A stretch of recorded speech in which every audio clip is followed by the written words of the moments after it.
Welcome to The Explainer. Okay, today we're officially putting on our senior consultant hats to talk about calibrating your team's AI judgment skills. Specifically, we're looking at strategic leadership in AI governance and policy maintenance. Now, if you're a professional responsible for managing AI risk, you already know the real work doesn't stop when you hit publish on a new policy document.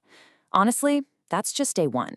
We are going to explore how you can transform a static, dusty document into a living, breathing practice that actually protects your organization while empowering your teams to use this new tech safely. So, here is our structural roadmap for today. We've got 4 main sections. First, the AI policy lifecycle. Second, communication and rollout. Third, monitoring and enforcement rules. And finally, gathering feedback for evolution. Let's just dive right in. All right, part 1, the AI policy lifecycle. Moving from initial design to ongoing evolution. You know, governance really isn't a destination, it's a journey. You've got these 5 critical stages: design, communication, execution, monitoring, and evolution. It's a continuous loop, not a straight line. A lot of organizations, they pour absolutely everything into step 1, the design phase, and then they just totally run out of steam by the time execution rolls around. But a really effective standard, that demands continuous forward motion. Basically, our baseline definition of the policy lifecycle covers everything from that initial design right through its ongoing maintenance, making sure you're adapting to technology and regulatory shifts along the way. Think about an AI policy kind of like buying a ridiculously high-performance sports car. It's definitely not a one-time purchase, right? It requires constant tuning, fresh oil, regular maintenance to keep it from, well, crashing on the highway. Maintaining an AI standard takes just as much strategic effort and leadership capital as it took to create it in the first place. Moving on to Section 2, effective communication and rollout, or as I like to call it, avoiding the launch and abandon trap. We have all seen this first major anti-pattern happen, the announcement without ongoing communication. A big, grand email goes out, maybe you hold a mandatory town hall, and then absolute crickets. Silence. Teams completely forget the policy exists, it becomes totally irrelevant, and compliance just drops to zero. To fix this, you literally have to establish a regular communication cadence. You need reminders, updates, and active, continuous engagement to keep the framework top of mind and baked right into daily workflows. Let's look at a real-world scenario. There's a VP of governance at a major tech company who built an entire community around their roles. They created highly accessible documentation, set up a dedicated Slack channel for real-time support, and even published internal case studies. But the real game changer? They instituted weekly open office hours. Developers could actually come in with real-world headaches. You know, things like an AI generating completely fake legal citations or literally fabricating financial statistics. And they could learn how to calibrate their judgment without fear of getting penalized. They made doing the right thing the easiest thing to do. Okay, Section 3, monitoring and enforcement roles. This is where we give your AI policy some actual teeth.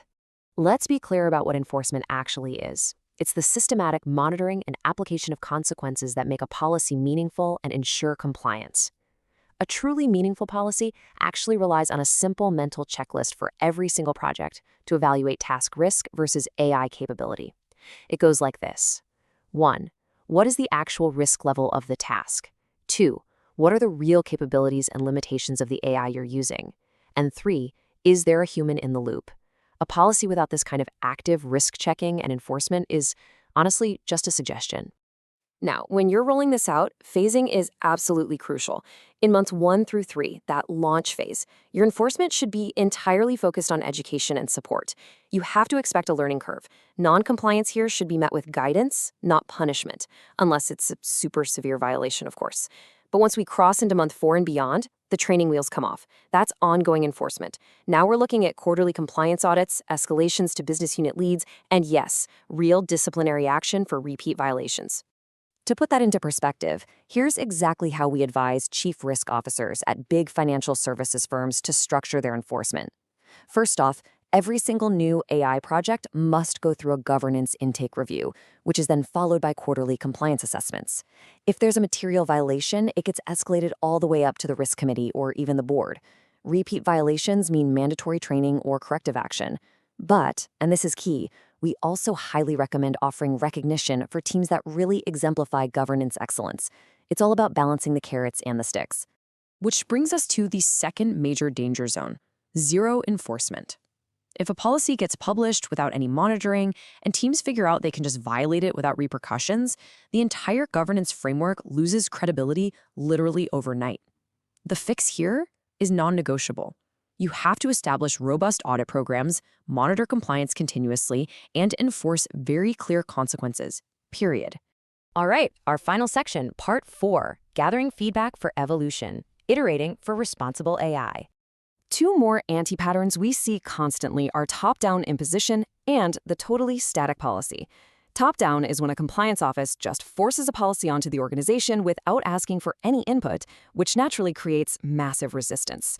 And the static policy? That's when it's created once and never, ever updated, which means it's obsolete almost immediately. The fix for both is dynamic engagement.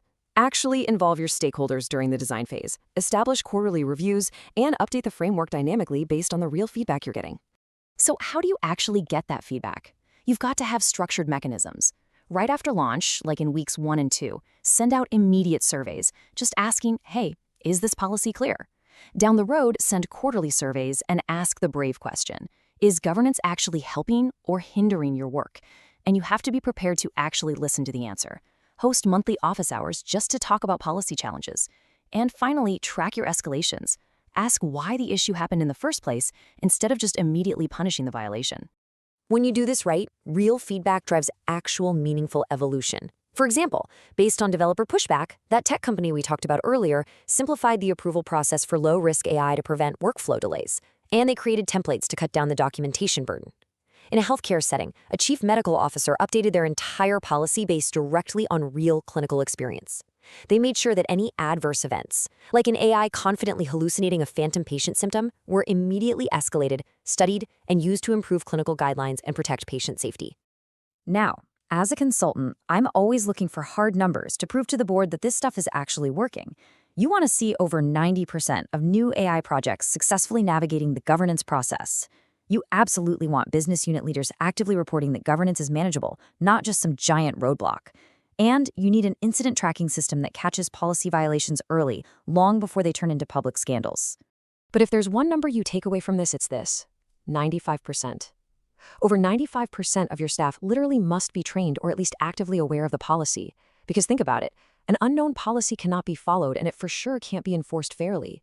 If your awareness metric is lagging below that 95% mark, your entire governance structure is basically built on sand. We say this all the time in the consulting world. Building mental connections between the theory and your actual daily practice is the absolute fastest way to make governance actionable. Think about a specific scenario from your own recent work. Where would a clear communication cadence or a structured escalation path have saved your team a massive headache or mitigated a huge risk? Connecting these concepts directly to your daily reality is exactly how you become a strategic leader in this space. So I want to leave you with a final human judgment checkpoint. I want you to mentally audit your own operational readiness right now. How are you going to calibrate your team's judgment against AI hallucinations? How will you actively monitor compliance? And what exactly happens if violations are detected in your organization today? I really hope this explainer has given you the blueprint to answer those questions confidently and to turn your AI policies into dynamic frameworks that actually protect your business. Thanks for hanging out, and we'll see you on the next one.